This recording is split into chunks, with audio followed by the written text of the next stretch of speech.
नमस्कार दोस्तों। आज हम लोग बात करने वाले हैं इरेक्टाइल डिसफंक्शन के बारे में।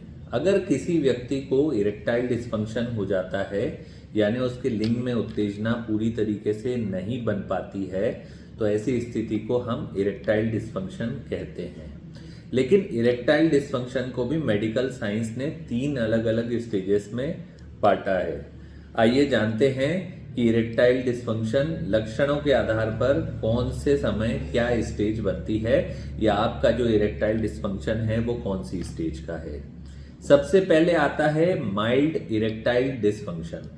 माइल्ड इरेक्टाइल डिसफंक्शन को हम इस तरीके से समझें कि जब किसी व्यक्ति को उत्तेजना में दिक्कत आ रही हो, जैसे किसी आदमी के जीवन में अगर कोई स्ट्रेस चल रहा हो, कोई दुख हो या कोई टेंशन हो, जिसके कारण से कुछ समय के लिए उसको इरेक्शन में दिक्कत आए, पूरी तरीके से तनाव ना बन पाए, उसके शरीर में अदर कोई बीमारी नहीं है, पहले उसको ऐसी कोई परेशानी नहीं थी, तो इसको हम माइल्ड इरेक्टाइल डिसफंक्शन की कैटेगरी में रखेंगे।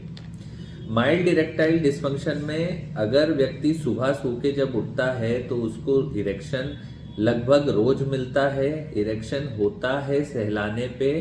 अगर इरेक्शन पूरा कंप्लीट नहीं हो पाता तो उसको हाथ लगाने से इरेक्शन तेजी से बढ़ जाता है और थोड़ी देर में इरेक्शन जो है वो पूरी तरीके से नॉर्मल हो जाता है। फोर प्ले करने से इरेक्शन आ जाता है, लेकिन अंदर से थोड़ी सी इच्छा की कमी इसमें माइल्ड इरेक्टाइल डिसफंक्शन में हमें मिलती है। बाकी सारी चीज़ें नॉर्मल रहती हैं। जब ये माइल्ड इरेक्टाइल डिसफंक्शन होता है इसके कुछ कारण होते हैं, जैसे अगर कोई आदमी बहुत ज़्यादा स्ट्रेस ले रहा हो या फिर एकदम से उसको कोई हार्मोनल डिजीज़ हुई हो या फिर अगर उसको डायबिटीज़ या ऐसी कोई परेशानी है और उस समय एट टाइम उसका शुगर अगर लेवल बढ़ गया है तो भी उसको ये माइल्ड सिम्टम देखने को मिल सकते हैं। माइल्ड इरेक्टाइल डिसफंक्शन के बाद आता है moderate erectile dysfunction. Moderate erectile dysfunction में इरेक्शन मिलता है, लेकिन वो इरेक्शन पूरी तरीके से नहीं होता। हम चाहे तो ये कह सकते हैं कि वो 100% इरेक्ट होने की बजाय 60 या 70% ही इरेक्ट होता है।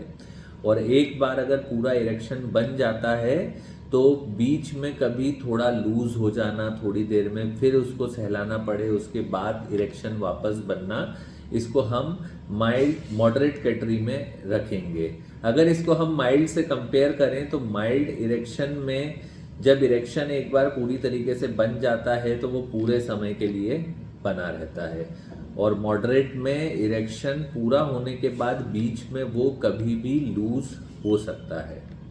मॉडरेट इरेक्शन के बारे में और बात करें तो ये बीपी के कारण, डायबिटीज़ के कारण, मोटापे के कारण, ज़्यादा उम्र होने के कारण या फिर आपस में अगर हस्बैंड वाइफ में कुछ तनाव चल रहा है, तना तनी चल रही है, तो इस कारण से भी ये परेशानी हो सकती है।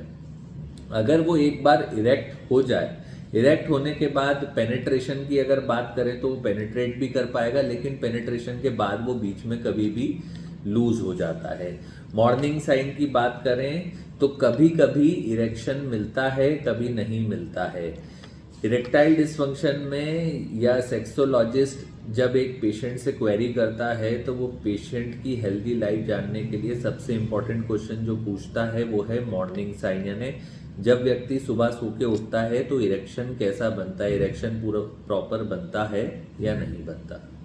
अब हम तीसरी कैटेगरी जो मेनली एक डॉक्टर के ऑब्जर्वेशन में ही रहनी चाहिए, यानी सीवियर इरेक्टाइल डिसफंक्शन। इसमें इरेक्शन बहुत ना के बराबर आता है।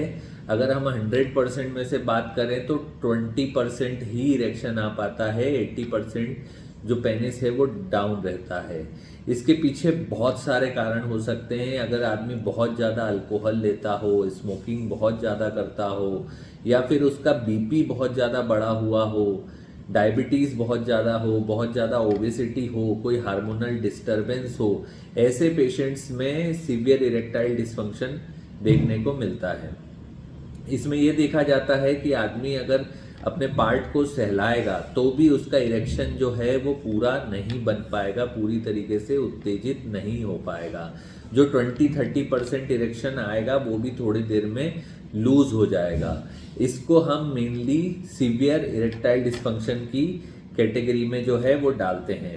इसमें कई बार जो होता है ब्लड चैनल्स ब्लॉक हो जाते हैं, जहाँ पेनिस है, पेनाइल एरिया है, वहाँ पर ब्लड का सर्कुलेशन जो है वो प्रॉपर नहीं बन पाता।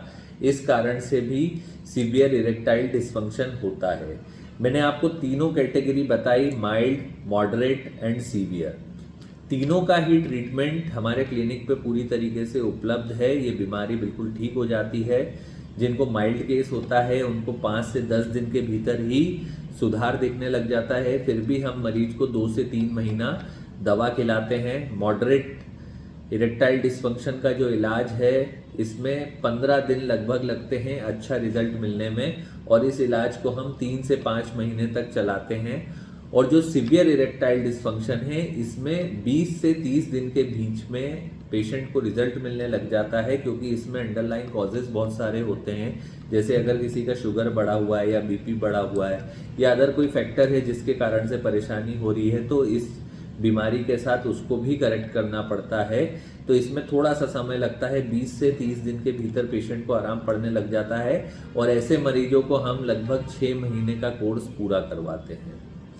अगर आप भी इरेक्टाइल डिस्फंक्शन से परेशान हैं या आपको ऐसा कोई लक्षण आता है तीनों स्टेजेस में, तो आप इसका इलाज ले सकते हैं। आप मुझसे भी कंसल्ट कर सकते हैं। नीचे स्क्रीन पे मेरा नंबर दिया हुआ है, आप फ़ोन करके मुझसे बात कर सकते हैं। अगर आपके मन में इरेक्टाइल डिस्फंक्शन को लेके कोई भी सवाल हो तो आप नीचे कमेंट बॉक्स में भी पूछ सकते हैं, मेरे नंबर पे व्हाट्सएप करके पूछ सकते हैं या मुझे फ़ोन करके पूछ सकते हैं। धन्यवाद।